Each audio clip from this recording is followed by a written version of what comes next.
Hi everyone and welcome back to Keep It English. Today we're going to talk about education. In most of the world there are 3 levels of education. Children first start in primary school, beginning from around the age of 5. Then they progress on to secondary school or high school at around the age of 11 or 12. Then at 18 or more, they can, if they wish, progress on to tertiary education. This is called university in the UK and college in the US.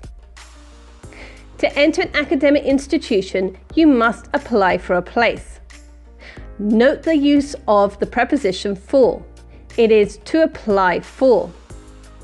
Another way to say this is to complete an application form.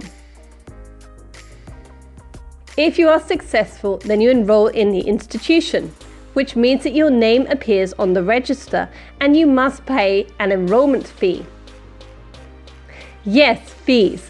This is the amount of money you must pay if the institution charges money. In most countries nowadays, universities charge a fee. The academic year is divided into 3 parts. These are called terms in the UK and trimesters in the US. In the UK, we have the autumn, spring and summer term.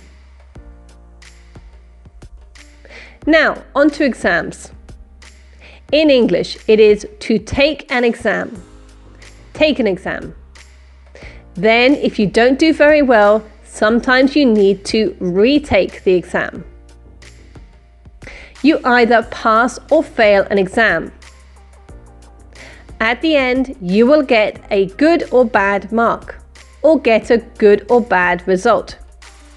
Either way, it's with the verb get. Copying someone's work in an exam is called cheating. Have you ever cheated in an exam? Now, let's talk about ability. The main way that you talk about ability is to say that you are good or bad at something.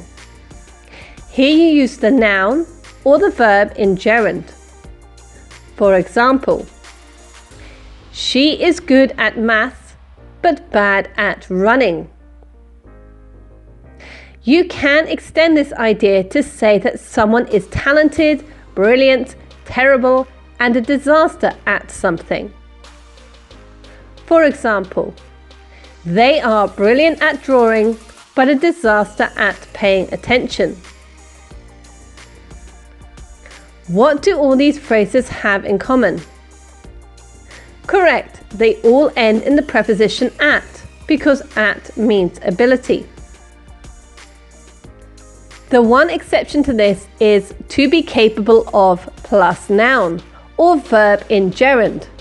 For example, they are capable of listening to the teacher. Finally, let's talk about easy and difficult. To express this, we use the verb to find plus noun. To say, for example, I find maths difficult, but sports really easy. Or, do you find languages easy? I find them incredibly hard.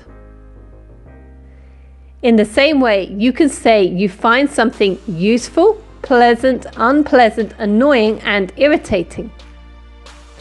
If you cannot see the solution to an academic problem, that is to say you are totally blocked, you say that you are stuck on something.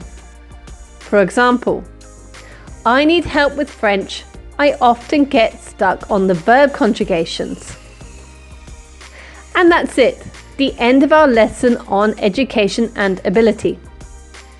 I hope you found it useful and that you were good at paying attention. To recap on any information, go to lesson notes below or test yourself with the quiz. See you next time.